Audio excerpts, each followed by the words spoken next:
Hello and welcome, everybody. This is Sarah Hobson with Wider Path Home Foundation, and we are here with Takaya Solomon, who is a 2311 grant winner. Congratulations, Takaya. This is a huge moment in your life, and we're so excited to be here with you. Thank you. I'm very excited about getting the grant, and I'm excited to be here with you today. So thank you so much.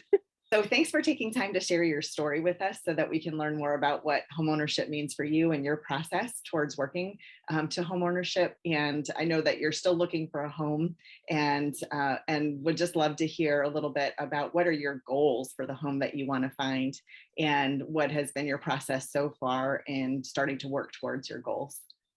Okay. So my goal is to find a 3-bedroom, 1 or 2 bath home for me, for myself and my 2 children. I have a 16-year-old girl and I have a 5-year-old boy. And it's just would be perfect for us to have a home that we can call our own. My children can, my son especially, can have a yard that he can run in and have fun with and have neighborhood friends that he can hang out with, and something that my daughter can see that her mom has worked really hard for to be able to get for both of them. So my process for all of this started, I want to say about 4 years ago. And it started with contacting Patty with New Hampshire Services to be able to find out exactly how New Hampshire Housing can help me obtain a home or help me get grants and different programs that I qualify for to obtain the home. So when I met Patty, I had to go through all the courses of the first-time home buyers, building a budget, doing all those great stuff to prepare yourself so when you get into the home, you can stay in the home. And when you are going through the home process, buying process, you know exactly what steps are going to be taken, from getting a mortgage approval to getting a realtor to then closing and everything in between, all of that, viewing of the homes and everything like that. It's taken me a little bit of time because as a single mom, I had to build my credit. So it took me some time to get my credit reports, figure out what needs to come off my credit reports, pay off what I needed to pay off, and to build my credit back to a place that I could get approved for a loan. As a single mom, I don't have the money to go out and pay someone to fix my credit for me. So I had to do it all by myself. Took me and Google University a very long time.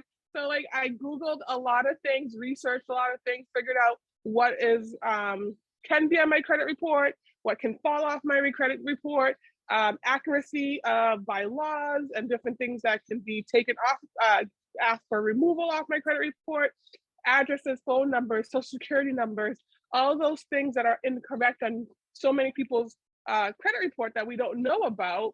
I had to research all of that, write letters, and it didn't take like just one letter. Sometimes it took 4 letters to each credit bureau to get things taken off, get things accurately reported. I had to go back to whoever reported it to my credit bureau, send them a letter, just to get the accuracy correct. Once my credit was built back up, and I was ready to get a home and I got pre-approved, COVID hit. And when COVID hit, I lost my job and I was on unemployment. Like many other people who lost their job during COVID, I was on unemployment, and I decided that unemployment, COVID, was going to actually be a good thing for me and my children and not actually a negative thing. So I took all of my stimulus money that I received from during COVID, and I used that money to pay off debt that I had. So that way, when COVID was over and I was able to get a job again, that wasn't holding me back. So during COVID, my children and I, we were home. They didn't have school. We kind of like did the very bare minimum. There was nothing much to do. I wasn't really spending much on gas because I wasn't really going anywhere but the grocery store. There was not much to do. So I took advantage of that time and took advantage of that money that was coming into me. And I paid off a lot of my credit card debt. I think right now I only have one credit card that I owed. So I paid off thousands of dollars in credit card debt during COVID. And after I got a job, I'm now working full time. I've been working for this company almost a year. July 19th will be a year. So in a couple of like 2 weeks, it'll be a year that I've been working with this company. And it just helped me get in the position that I am now to get a house. Now, the only problem is that because I paid off all my debt with my money, and I have to take care of my kids, and I still have to pay rent, and I still have to food shop, and I still have to pay gas, electric, and get childcare for my son, and my daughter goes to a private school and things like that. So I still have bills. So finding the money to save to put the down payment on a house is what now was holding me back from being able to go out and look for a home. Everything's great. I have the approval. I have an amount I'm approved for. I have a realtor. I have a mortgage loan officer. I have everything in order to get what I need to the next step. But the next step just seems like it's not coming because every time I save money, something would happen. I had money saved in August. My brother passed unexpectedly. So my family had to come together and we had to pay for his funeral services. My mom is a single mom and it's just me and two brothers and one pastor. Just left the three of us now to come up with the money for his services. So a lot of the money I had saved now had to go to my brother's services. And I did that with no hesitation because I feel like I'm alive and I can make back the money, in no time. God hasn't left me stranded yet, and I don't believe he'll leave me stranded at any point. So I gave the money to my mom for my brother's services, but that put me in a damper of not being able to look for a house even more. So receiving this grant money has now revved up the engines again. I have been able to oil all the little parts that need to be oiled. And I am now back on the pursuit of looking for a home because now I have the down payment that I needed to be able to look for a home. So I'm so excited. And my kids are so excited. And just today, we're going to go look at a house at 5:00 today. And they're all excited about it because it's we get to now, we see the light at the end of the tunnel. We can see the finish line. It's right there. They're waving the flag. Come on home. So it's it's right there for us. And it's just getting there to the finish line. Takaya, it's amazing to hear your story. And I mean, you and I spoke for the first time, 3 weeks ago or something like that. And yeah, it was so exciting to talk to you, but I had no idea how much you have done to get to this place. And congratulations. It's tremendous. Thank you. And I'm so sorry to hear about your brother. And just, learning even that much more how much you gave for him. And then now God's providing for you. Exactly. Yes. And I really I truly feel this grant, this experience, everything comes in when God's ready for you to have these things. And I just wasn't ready before. And that's the way I look at it. And my brother passing, and I feel like he had a little bit to do with it too. And just bringing it together. It's just when my time, it's my time. It wasn't my time before, and it's my time now. And nothing happens before your time. And I'm a firm believer that God doesn't give you anything when it's not your time because he knows you can't handle it. Yeah. And I could have been in a home and my brother could have passed and I couldn't pay my mortgage or something, anything could have happened, but nothing happens before its time. And I'm a firm believer in that. Yeah, that makes so much sense. I completely agree with you. You have to be ready. You have Yeah, to create the room for the blessing to fall. yeah, exactly. Yeah. So, can you tell us more about where you're looking to purchase and where you live currently, and if you want to stay in your current neighborhood or if you're moving somewhere new, or what you're looking for? Okay. So I'm in New Hampshire. I live in Nashua, New Hampshire currently, and I would love to stay in Nashua. It doesn't have to be in this particular area that I'm living in now.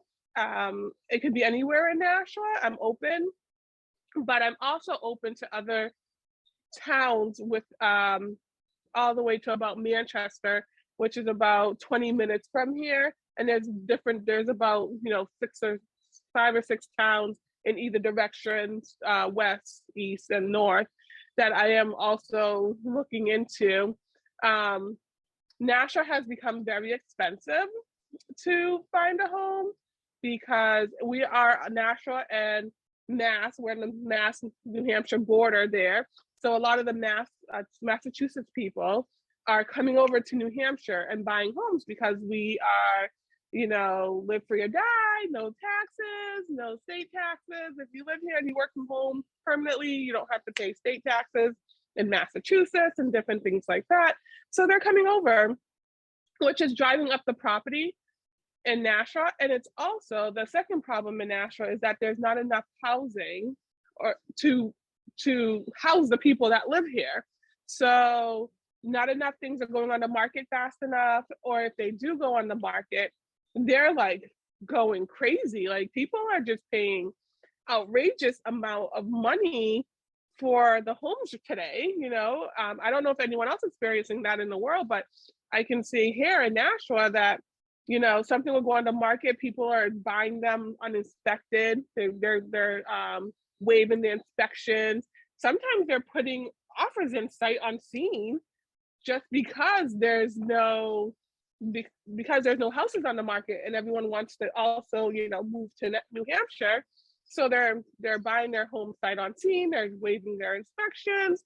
So that also puts me in a place of hardship when looking for a home because my daughter goes to school here in Nashua. She goes to private school, so it really doesn't matter where we live in, but it does matter when she has to commute to school.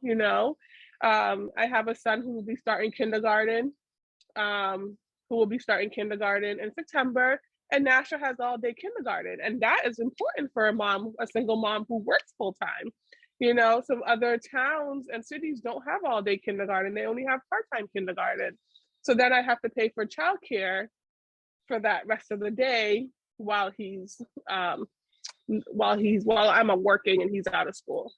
So my goal is Nashua, but I'm not only looking at Nashua. I'm not only committed to Nashua. I will go where it's right for me and my children. I will go where my heart feels that, because I also don't want to get a home that is the roof needs to be fixed in 5 years, or the furnace goes on me, or anything like that, because after buying this home, it's going to take me a little time to start having a savings again. Like you go in and you have like your savings of 2 months of mortgage saved, but that's that kind of money that you put aside and you never think about, you never look at.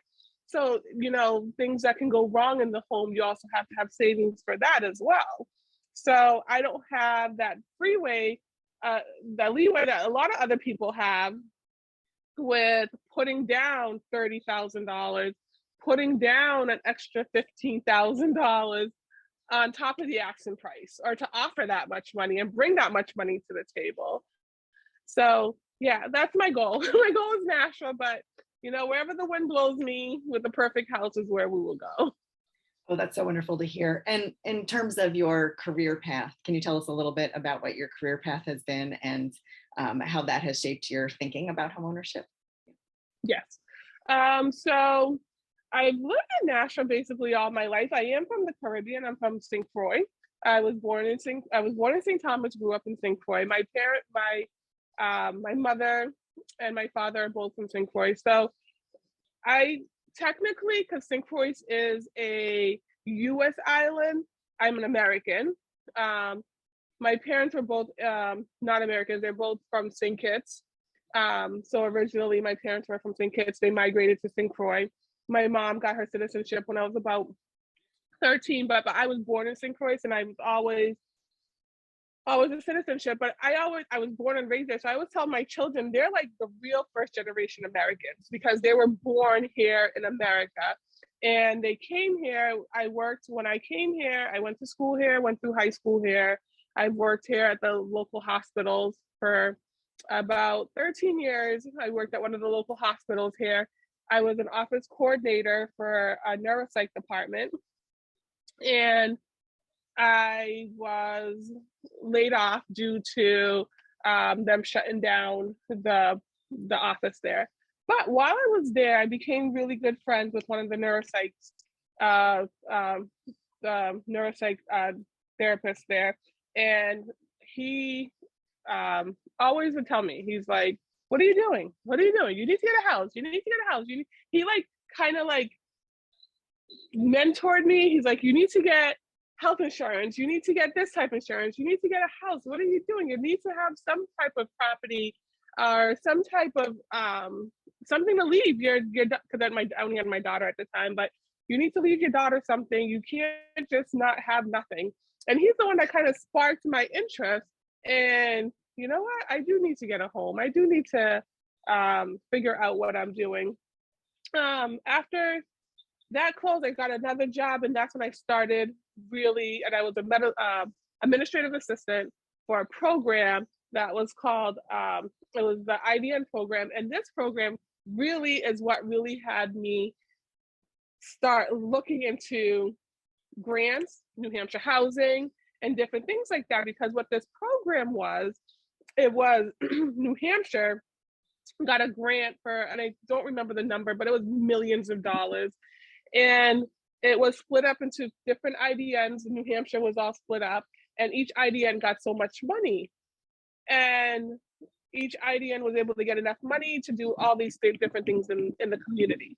And I was thinking to myself, I'm like, okay, so there's grants out there that can help people do this type of work. It was not home ownership, but it was just a different type of work. But I think there's grants out there to get people to do this type of work. And during that, working with New Hampshire Department of Health and working with all the different community organizations, then I realized, oh, there's grants for home buying, and there's grants for this, and there's grants for that. And if you want to start a business, there's grants for that. And that's what really sparked my interest in looking into New Hampshire housing, because they too have a grant that can help with ownership. And now I work at BAE Systems, and I'm an administrative assistant there. And I work for this wonderful lady, and she's always mentoring me. Her assistant, and she's always mentoring me, and she's always teaching me new things and just telling me like to just be great in this world, you know? And the other day we were talking, her and I was just talking to her about how can I expand in this company? How can I get better? Because the truth is things are going up. I need to make more money. I have 2 kids. My daughter's going to college in 2 years. Somebody's got to pay for that.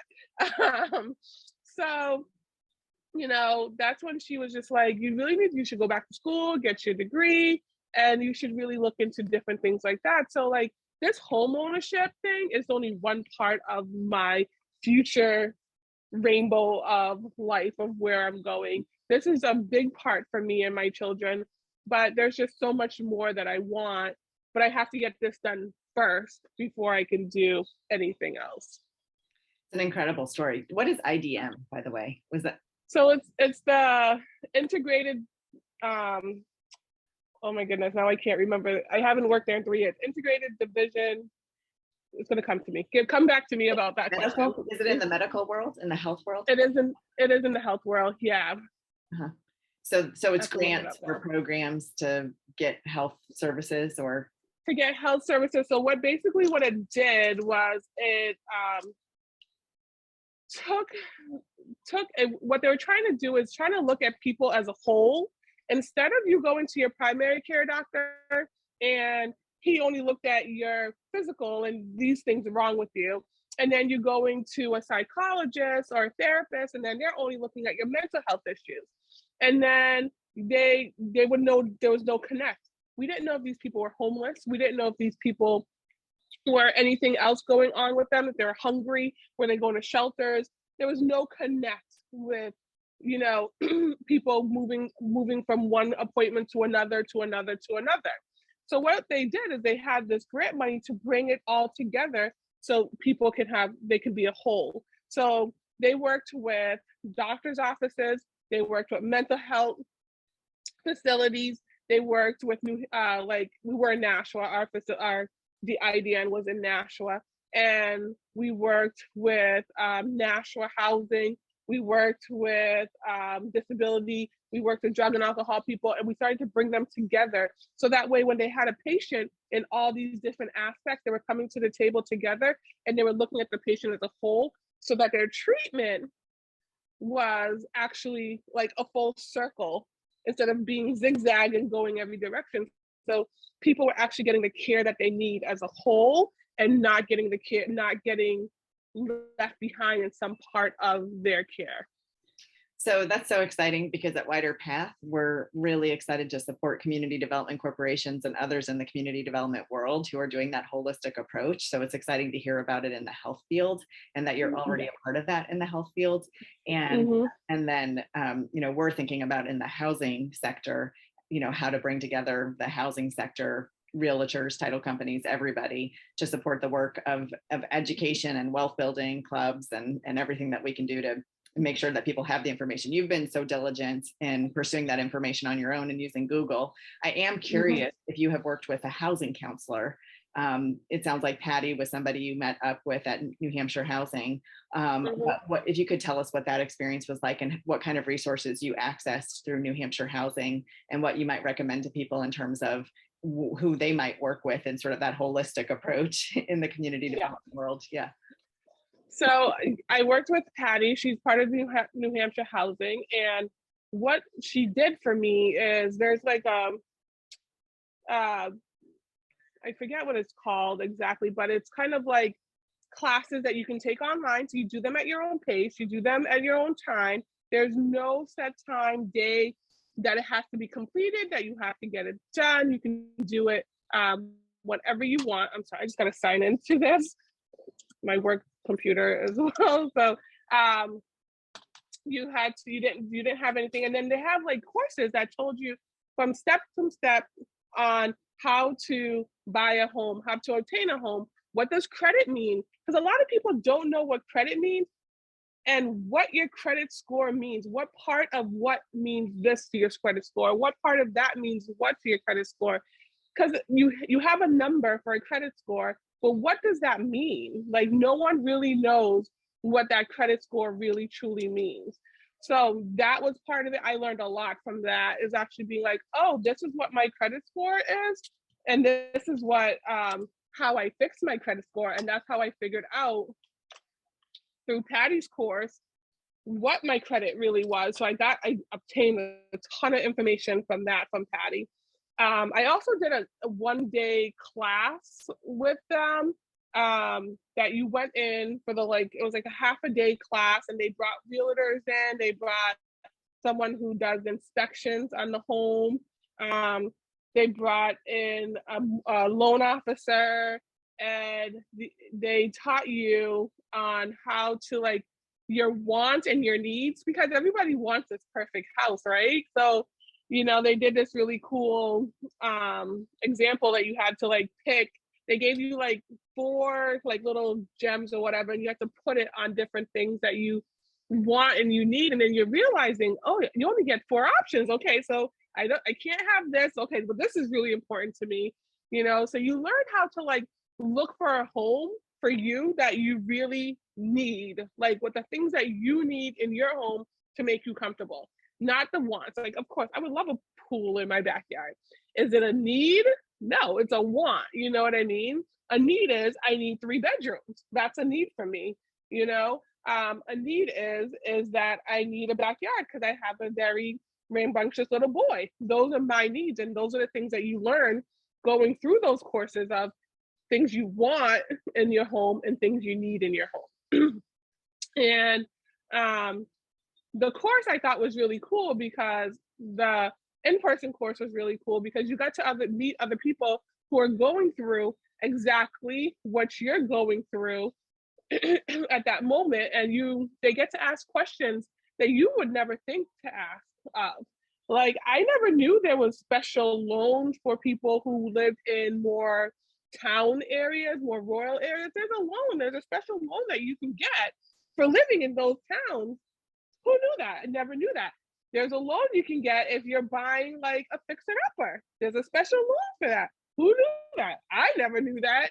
So it kind of opened up your eyes to being like, oh, I'm not structured to only live here or get this one FHA loan and pay this one PMI and only do these one things. It kind of like opened up your eyes to like, you know what? I don't mind living, in New Boston, in New Hampshire, where I can get a different type of loan. And, or I don't mind having a fixer upper and I can get this type of loan. So I learned that was really great. It also made you sit down and do a budget. And 4 years ago, when I did my budget, boy, was I eating out. I was eating out a lot. And you don't realize when you're swiping your card how much time you eat out a week. And when you have two kids and you're eating out all the time, you're not just buying, an $8 meal for yourself. You also have two other people that you're buying $8 meals for. So one meal can now be $25 to $29 3 times a week. That's outrageous. That's money you can be putting in the bank. So that also, working with her program also really helped me with budgeting and seeing where my money was going. Because I was like, I can't save. I don't have any money to save. What do you guys want me to save? I don't have it. I'm a single mom. But I could save. If I stopped going out to eat 3 times a week and maybe only do it once a week, those other 2 times is money that I can save. That is money I can put away and save for my children. And that's exactly what I did. I stopped eating out so much. I stopped doing like a lot of my entertainment things that was frugal. Like, I was just doing it to do it. Like, it's nothing that I needed in my life. It's not like it made or break me. So it opened up your eyes when you do a budget that you're just overspending, girlfriend. Like, so that was also amazing with that program. And then you get like a personal counselor like Patty. So every 6 months, 3 months, even during COVID, even when she knew I wasn't working, she would call me and touch base with me and say, where are you? Do you still want to do this when you get a job? What do you want to do when you get a job? How do you want to handle it? How long do you think it's going to, how long do you think it's going to take you to save? Once I got the job, she's like, how long do you think it's going to, she worked with me, to figure out a time frame of like, okay, this is what you need. This is how long it's going to take you to save. And she also was the person that kind of connected me with Gladys, my mortgage specialist, because the loan officer, Gladys, because she knew Gladys knows how to work with people who are in the same position I'm in, who has like the same grants I'm going to get from New Hampshire Housing, because like another thing too is when you work with them, they know people who knows how to work what they're working with. Because I did go to another loan officer, and he had no clue about any of it, because he did more of the conventional loans, people who had money saved, and they're pretty straightforward. They're not getting any grants, things like that. And if I had to look for someone on my own, it would have taken me triple the time to find the person who knew exactly all the programs like Gladys does, been doing them, has closed many closings with people who's been in the program. So working with Patty has definitely been beneficial to me.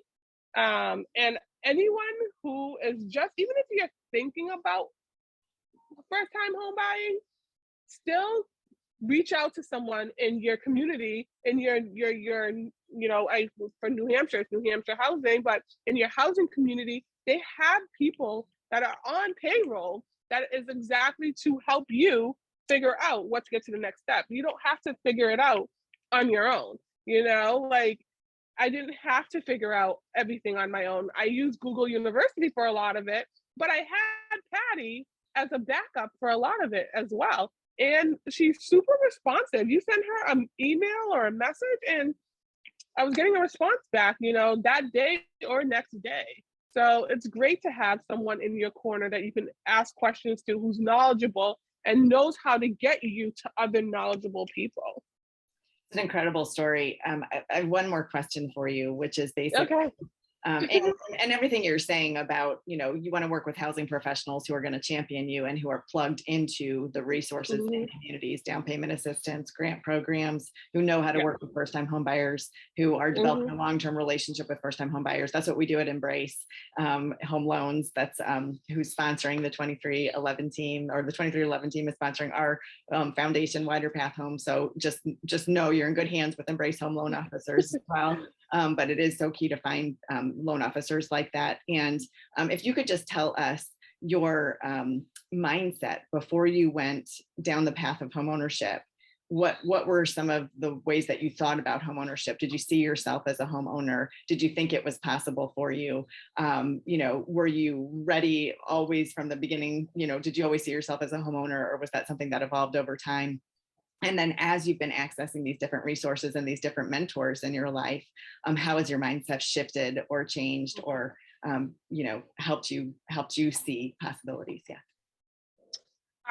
So the long answer is no, I did not see myself always home buying, to be a homeowner or buying a home. Absolutely not. My mom bought her first home in her 50s. And my mom bought her first home maybe, my son was born, so maybe about 4 years ago, my mom bought her first home.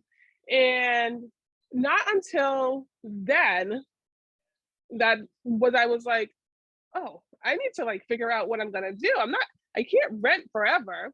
So absolutely not. It did not even dawn on me. And I wish, I always say that, I wish in high school they had a course that taught kids the truth about being adults, right? Because you learn math, you learn geometry, you learn physics, you learn all these great things in high school, but you don't learn what it really means to be an adult in high school.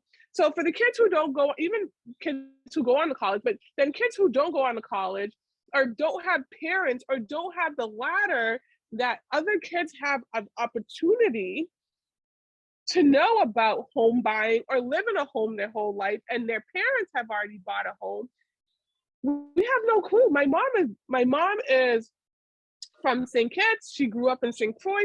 Things are a lot different on the islands than they are here in America. So we just didn't know. We didn't have any idea of what the steps were to home buying. I know when I was a kid, my mom went to a home buying class years ago, but nothing panned out from that. And I never learned anything from that because I was a kid when she went. But just having that knowledge of what home buying means is such a big impact, because now my children at 5 and 16 understands what home buying is and what is expected of them moving forward in this world. And what is expected of them is to one day buy their own home, condo, land, whatever they choose to. That is expected of them, because I now know that it's possible. I now know that there's, even if you're a single mom, single dad, disabled, can't read, can't write, there's ways of getting to the next step. And there are people helping you get to the next step. But it took me 30 something years to even know that. Which is sad, because I wasted a good 12 to 15 years of my life, of my adulthood, where I could have been preparing. Every time I got my taxes, when I had my daughter at 23, so you get your taxes, I've been getting taxes I could have been putting money away. I could have been saving from my 401k. I could have been doing so much more in that 12 years if I knew better. And I think like having programs like yours is amazing because you're teaching people that they can do better. And to do better, you have to know better. So not until I knew better could I do better. And that's where I'm at now. Now I know, then the next step is to do. And that's why I am working my tail off. I'm doing anything I have to do, getting through the mortgage pre-approval state to get the mortgage is a lot of work because it's kind of a tad stressful because they need so much information, and you have such a little time to send it to them because you need to get to the next step. And these are other things that we don't know. Save your taxes, save your W-2s. Like keep track of if you change jobs, like maybe start an Excel sheet. Keep track of when you started, when your end date was, your last paycheck, what taxes you did working at that place. Because yesterday, I had to call two different jobs and be like, did I work with you guys in 2018? Because I didn't have my W-2s from 2019. So I had to figure out where I worked to get my W-2s sent to me. So it's just like, no, I did not have that mindset before. I did not have it at all. And I wish I did because I feel like things could have been a little bit different. I wouldn't say a lot of things would have been different, but you live and you learn. My children, my nieces, my nephews will never have to now go through what I've gone through. My kids understand what home buying is. My son is so excited today to go see a house. And he's like, are we going to go see this house? And he is now telling me what he wants in a house. He wants a garage. He wants a playroom. He wants a backyard because he wants a tire swing. So it's sparking their interest to knowing what they want one day in buying a home. So they will never have the 15 years that I don't want to say messed up on, but not have the knowledge of knowing. I just didn't have the knowledge. I didn't know. I didn't know anything about, getting yourself ready, about keeping documents, about keeping dates of hire dates, keeping dates of like old addresses, keeping dates of anything. I just didn't know. I was just living life, getting tax money, spending it how I wanted, do what I want to do. And it was not the right thing to do. It was not, and not everyone's awarded with like great parents who has already owned homes and can take equity out of their home to then give their children to buy a home. Not everyone's that lucky in this world, And this, to me, buying this home is building generational wealth, not only in the form of money, but in the form of knowledge. Like generationally, my children will now have that wealth, that knowledge to get them to the next step. And they won't have to wait. And my children won't have to come out of college and, struggle and not understand where they're going in life and how they're getting there. So to me, this is all building generational wealth. And generational wealth to me means a lot more than money, obtaining cash or money.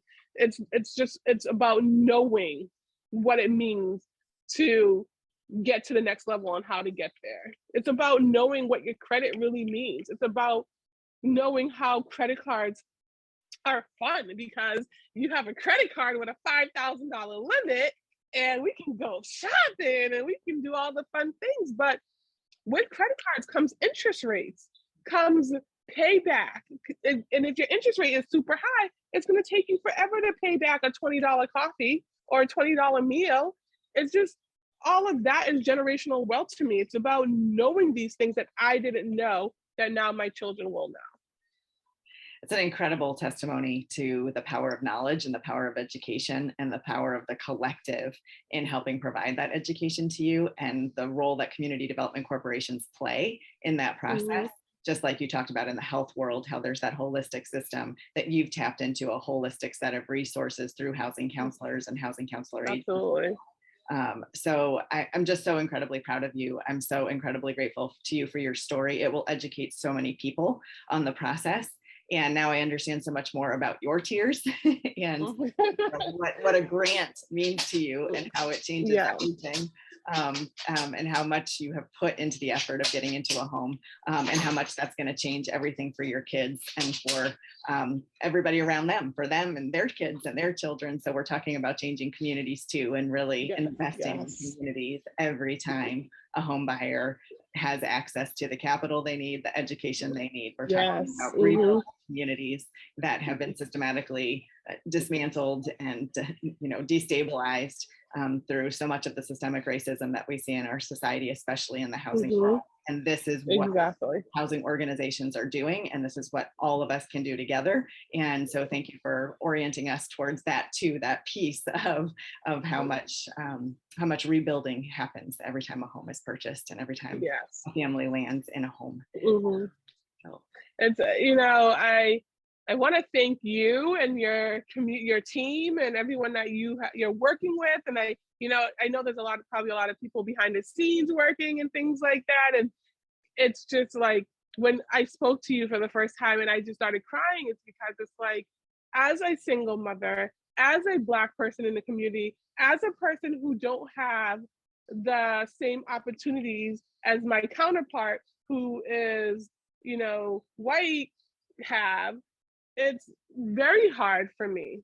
And I like my tears was of joy, my tears was of excitement, my tears was of the time is like couldn't even be better, and it's just like this is what's needed in the community. And I always say there's like this piece of land in Nashua, and I always drive by this land, and I always say to my children, I said, one day I'm gonna buy that land, and I'm gonna build homes for people in the community that are just like you and I, like just like my kids, just like who are trying and can't get there and who can't figure it out and who just needs a little bit of help. I'm like, it's just, I always say that to my children. So like you guys are doing that exact thing to me right now. You guys see that land in me and you're giving me the chance to be able to do something great for my children, do something great for my future, do something great for my community. So I can't even express in words how much I appreciate and love what is going on, and just the blessing that this grant has given me and my children. I can't even explain it because it's just like a feeling of euphoria. There's a feeling of just of I don't know, kindness. It's just it's a really good feeling, and I can't thank you and your team enough for it. I can't. it's the most incredible privilege. It's just the most incredible privilege. And everything that I hear in your story is that you have been overcoming and overcoming and overcoming and learning and piecing together information that isn't readily handed to you. But now it is. You found resources, you plugged into the collective, but you had to do that work to get there. You had to Mhm. really reach out. You had to really believe in yourself and believe that Mhm. it was going to be possible for you. So I'm just so inspired by your story. I'm so grateful for your story. I'm so grateful for the work that you've done to get yourself into this position. And I'm so grateful that other people can learn about it and know that there are so many allies who are ready, right, and advocates in the housing world who are ready to step up. And Wider Path, we're one of them, but we work with many, many, many in the housing sector and then the community development world and the housing counseling world who are doing phenomenal work. And really, we are just trying to do our part, and we are just joining arms with those who've been doing this for a long time. So thank you so much for this story. It's going to make such a difference in so many people's people's lives.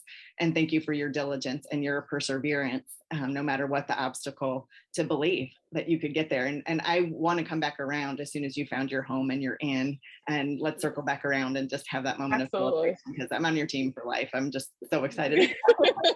Absolutely. Like I can't like wait to share that story, like Yeah. that next chapter. So absolutely. Once the home is bought, because this part is only the beginning. There's still another whole Yes. part to this. So like I'm excited and I can't wait to share that with you too.